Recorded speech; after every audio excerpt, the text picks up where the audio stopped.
Bismillahirrahmanirrahim. Assalamualaikum warahmatullahi ta'ala wabarakatuh. Perkenalkan, saya Diki Aidil Akbar dari kelas Biologi B. Pada video kali ini saya akan menjelaskan mengenai materi proses pembelahan sel, baik itu pada sel prokariotik maupun eukariotik. Nah, untuk lebih jelasnya lagi, marilah kita sama-sama menyaksikan gambaran mengenai proses pembelahan sel pada video berikut ini. Nah, sebelum kita memasuki tahapan pembelahan sel, kita terlebih dahulu mengenal yang namanya siklus sel. Siklus sel di sini merupakan proses perputaran sel, di mana perputarannya itu berupa pembelahan. Nah, siklus sel ini dibagi menjadi 3 tahapan, yang dimana tahapan yang pertama yaitu tahap interfase. Tahapan interfase ini dikenal juga sebagai fase istirahat pada sel, yang dimana sel tidak melakukan apa-apa. Fase interfase ini juga dibagi menjadi 3 tahapan pula, yang dimana tahapannya itu ada G1, S, dan G2. G1 maksudnya di sini yaitu proses pertumbuhan atau grow. S di sini maksudnya yaitu sintesis, yang dimana pada proses ini DNA akan mengalami proses replikasi. Dan tahapan interfase yang ketiga yaitu G2, yang dimana pada proses ini atau pada tahapan ini terjadi persiapan. Nah, persiapan untuk apa? Tentu saja persiapan untuk melakukan pembelahan. Tahapan yang kedua pada proses siklus sel yaitu tahapan karyokinesis. Nah, tahapan karyokinesis ini terjadi pembelahan inti sel, yang dimana tahapan ini juga dibagi menjadi 4 tahapan, yaitu tahapan PMAT, yang dimana tahapan ini kita kenal dengan sebutan profase, metafase, anafase, dan telofase. Nah, selanjutnya tahapan siklus sel yang ketiga yaitu tahapan sitokinesis, atau sesuai dengan namanya sito dan kinesis.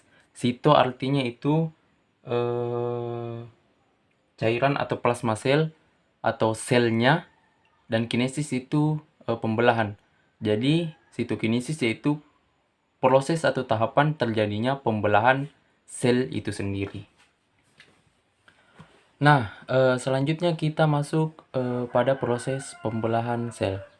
Nah, pembelahan sel sendiri itu dibagi menjadi 3, yaitu pembelahan amitosis, pembelahan mitosis, dan pembelahan meiosis. Nah, yang pertama kita bahas yaitu pembelahan amitosis. Sesuai dengan namanya, pembelahan amitosis ini merupakan pembelahan yang tidak memiliki tahapan seperti pembelahan mitosis, yang dimana tahapan-tahapan itu sendiri terdiri dari profase, metafase, anafase, dan telofase. Nah, pembelahan amitosis ini biasanya kita temukan pada sel-sel prokariotik seperti bakteri. Pembelahan amitosis ini sendiri terjadi secara instan dan sangat sederhana, dan dimana prosesnya itu DNA pada bakteri itu akan bereplikasi, kemudian secara instan dinding dan membrannya juga akan ikut membelah sehingga akan menghasilkan 2 sel anakan. Nah, selanjutnya kita masuk ke bentuk pembelahan sel yang kedua, yaitu pembelahan mitosis. Pembelahan mitosis ini sering kita temukan pada sel eukariot, yang dimana khususnya terdapat pada atau proses pembelahan pada sel-sel tubuh atau sel-sel autosom.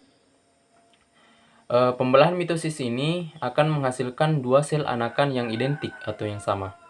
Nah, tahapan-tahapan pembelahan mitosis ini terjadi dalam beberapa tahap. Nah, tahap yang pertama yaitu tahap profase. Tahap profase yang dimana pada tahap ini sentrosom yang ini, sentrosom itu akan terbagi menjadi dua dan akan membentuk sentriol. Nah, ini sentriol. Nah, pada tahap ini pula membelan nukleus juga akan mulai memudar, yang dimana pemudaran ini ditujukan untuk mempersiapkan pembentukan kromosom. Nah, pada tahap ini juga kromatin masih berbentuk seperti benang-benang halus yang tidak terlalu kelihatan pada mikroskop. Nah, tahapan yang berikutnya itu tahapan profase. Maksud saya profase 2. Nah, pada tahap ini sentriol tadi kemudian akan bergerak ke arah kutub yang berlawanan. Bergerak ke arah kutub yang berlawanan, maksudnya di sini berlawanan. Nah, kromatin juga akan mulai menebal untuk mempersiapkan dirinya untuk berubah menjadi kromosom. Nah, tahapan selanjutnya pada proses pembelahan mitosis ini yaitu tahapan prometafase. Tahapan prometafase ini merupakan pertengahan dari akhir profase 2 dan awal dari tahap metafase.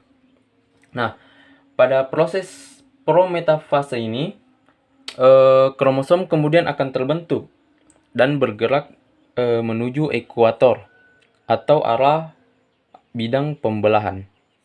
Di sini, bidang pembelahan. Dan sentriol juga sentriol juga telah berada di kutubnya masing-masing di sini. Nah, selanjutnya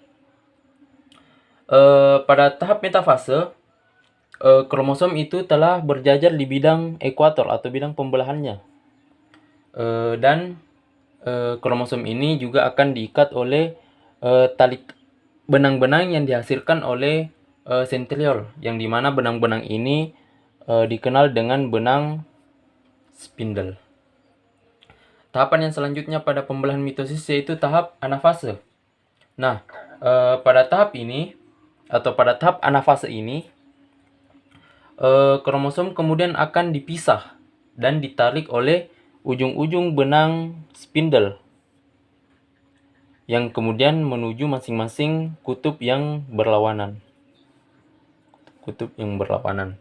Nah, tahapan yang terakhir pada pembelahan mitosis ini yaitu tahap telofase, yang dimana sesuai pada gambar dapat dilihat bahwa mulai terbentuk dua calon anakan sel yang baru, yang dimana pada tahapan ini juga mulai terbentuk calon membelan inti yang kemudian akan membungkus kromosom-kromosom yang baru. Nah, pada gambar ini dapat dilihat dan diketahui bahwa pembelahan mitosis ini akan menghasilkan dua anakan yang identik atau sama dengan induknya, yang dimana ini sifatnya juga bersifat diploid atau 2N. Nah, selanjutnya bentuk pembelahan sel yang ketiga atau yang terakhir yaitu pembelahan meiosis.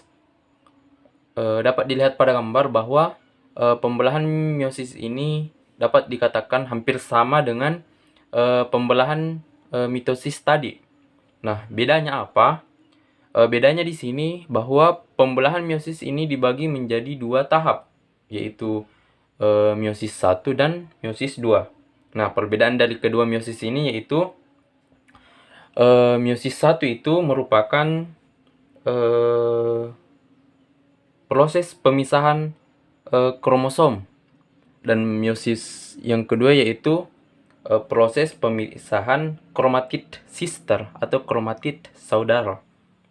Nah, meiosis 1 juga ini induknya berupa diploid dan anakannya juga akan menghasilkan haploid. Sedangkan meiosis 2 itu induknya berupa haploid dan anaknya juga berupa haploid. Atau sederhananya itu dapat dikatakan persis dengan proses pembelahan mitosis yang dimana anakannya itu identik atau sama. Tetapi pada meiosis 2 ini anakannya berupa N atau haploid. Pembelahan meiosis ini dikatakan hampir tahapannya sama dengan pembelahan mitosis, yang dimana pada tahap prolongasi itu terjadi pergerakan sentriol menuju kutub. Pada tahap metafasenya itu kromosomnya berada di ekuator atau bidang pembelahan. Pada tahap anafasenya itu kromosomnya dibagi dan ditarik menuju kutub, dan pada saat telofasenya itu terjadi pembelahan secara menyeluruh, yaitu pada dinding dan membran selnya. Nah, pada gambar ini dapat dilihat bahwa pembelahan meiosis itu induknya yang berupa haploid akan menghasilkan anakan yang berupa haploid. Sedangkan pada tahap meiosis 2, induknya yang berupa haploid akan menghasilkan anakan yang haploid pula. Itulah tadi sedikit materi mengenai proses pembelahan sel pada prokariotik dan eukariotik. Saya harap teman-teman yang menonton video kali ini dapat memahami apa yang saya jelaskan. Lebih dan kurangnya mohon dimaafkan. Wabillahi taufiq wal hidayah. Wassalamualaikum warahmatullahi taala wabarakatuh.